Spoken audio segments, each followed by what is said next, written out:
Global happenings today. We communicate, we analyze global news. Stay tuned. Hello, good people. Welcome back to Global Happenings. Today, we're so excited to have you again. IPOB has brought up a strong allegation against the activities of DSS, which, according to them, is totally inimical to Nnamdi Kanu. Don't forget that far back in the month of June, he has been in their custody of June last year, has been in the custody of DSS, and there have been different issues coming up. But this one is quite very fresh, and it's a very strong allegation, which I feel that for it to be put on a hold or for it to, be, kind of control. Talking about this allegation, DSS need to really respond to it because don't forget that Nnamdi Kanu is a very key individual when it comes to the emancipation of the people of Southeast and also Biafra as a country. So right now, this issue that has come up must be dealt with speedily. It's a strong allegation, and you just need to hear it because it's really worth talking about. We're going to be giving you full details of it and also the position of Nigerians about this strong allegation leveled against DSS. All right, but before we do that, if you've not subscribed, do well to hit on the red subscribe button and also the bell icon so that you get notification anytime we publish our videos. Now, according to the news, the indigenous people of Biafra, IPOB, on Wednesday raised the alarm that its leader, Nnamdi Kanu, is going through severe torture in the hands of the Department of State Services (DSS) in Abuja. IPOB also accused the DSS of flagrant abuse of Nnamdi Kanu human rights, torture, and denying him access to his religious materials since alleged abduction from Kenya on July 19, 2021 till date. A statement by IPOB Media and Publicity Secretary Emma Powerful entitled Our Leader Nnamdi Kanu is passing through the unimaginable torture in the DSS custody warned that if anything untoward happened to its leader, Nigeria will not be the same again. According to his statement, and I quote, he said, the global family of the indigenous people of Biafra, IPOB, wish to put the whole world on notice that our leader, Nnamdi Kanu, is currently under severe torture and humiliation in the hands of Nigerian government at the Abuja headquarters of the Department of State Services, DSS, where he is under custody. We condemn the torture and the flagrant abuse of his human rights by DSS since his adoption from Kenya on June 19, 2021 till date. They have been torturing him. They have denied him access to his religious material. They have never allowed him to change his clothes, while on the other hand, the same hypocritical government is sewing new clothes for bandits and mass murderers who have purportedly repented. Our leader has been subjected to unimaginable torture since his rendition to Nigeria. The world will be shocked at further revelations of what he has passed through ever since then. The world should take note that Nigerian government and Kenyan government violated the international law and must be made to pay for their atrocities against an individual who is fighting for the freedom of his people. Self-determination is a universal law and right guaranteed by the United States and domesticated by the Nigerian law.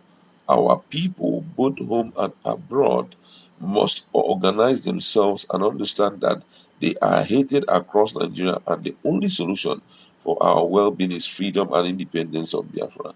We want to sound this note of warning that if anything untoward happens to our leader, Nnamdi Kanu, the Nigerian government will never be the same again if it will ever exist again. The world must look into our case, grant us freedom from because Biafrans have suffered much in the hands of this nation called Nigeria. The global world, Amnesty International, Human Rights Watch, and all diplomatic missions in Abuja, Nigeria, should prevail on Nigerian government to release Nnamdi Kanu unconditionally to avoid the catastrophe Nigeria will be will be if anything untoward happened to him in DSS custody.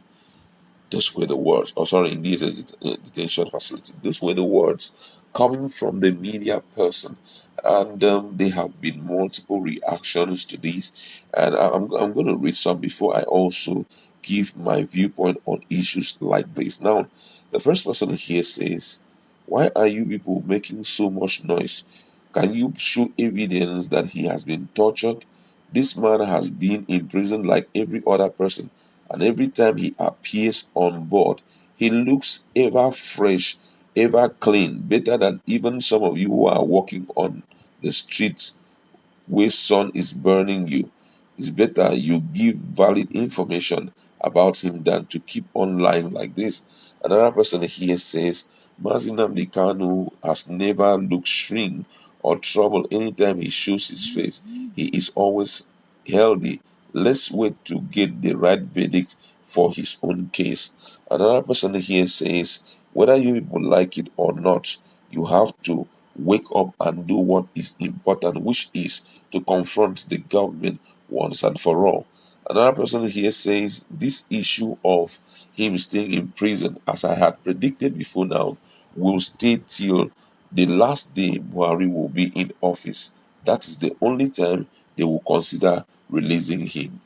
Another person here says, "I told you people at the start that this government, which is the government of Buhari, will gradually joining with Nnamdi Kanu to the end of the tenure of this government, and there's nothing anyone can do.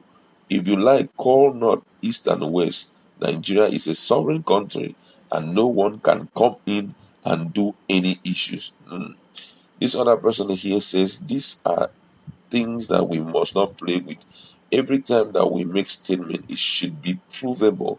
There must be adequate evidence. Nnamdi Kanu should also speak out. That will help Nigerians to know what is going on with him." Another person here says, "My heart bleeds when I hear issues like this.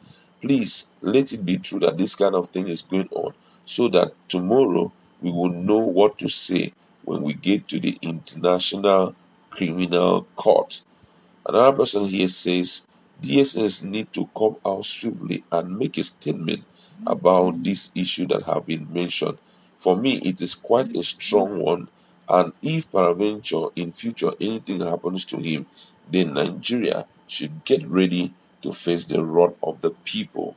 So many comments here have come in, and I still stand by my word. I feel at this point, when strong issues like this come up, it is pertinent that the other group should also step out to give their position about it than to be quiet over it, because if peradventure anything happens to him, it may generate into what Nigerians will not believe. Already the country is facing so much in terms of economic degradation, in terms of insecurity and the likes. Nigerians do not want such to be happening again, you understand? So right now, I feel that the ideal thing that must happen at this point is DSS coming out to state their own position. That's where I'd like to leave it. Go to our comment section. Let's interact. Thank you very much and stay tuned.